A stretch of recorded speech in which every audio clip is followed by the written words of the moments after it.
I stumbled upon Dr. Brewer book by chance and found it incredibly informative and helpful.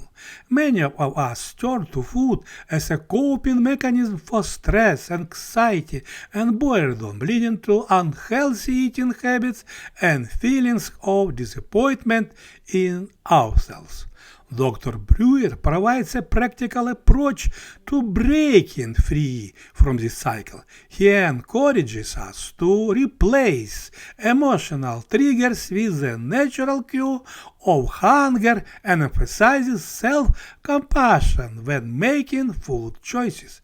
By understanding the link between our emotions and food choices, we can pave the way for healthy habits and a positive body image. Dr. Brewer delves into the concept of habit eating and teaches us how to break free from unhealthy eating patterns. He argues that replacing food triggers with hunger triggers is simpler than it seems. Only eat when you're hungry and choose nutritious food.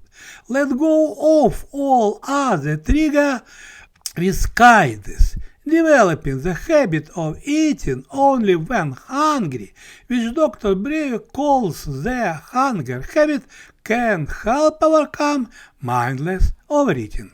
If you have problems with reprogramming your eating habit, seek assistance from Dr. Brewer and his book. He offers a straightforward reprogramming framework. Identify your habitual eating patterns and cycles, change the reward value associated with eating behavior in your brain, and find more rewarding behaviors. Overcoming mindless eating is within reach, and I have faith in your ability to achieve it. Thanks for likes and sharing.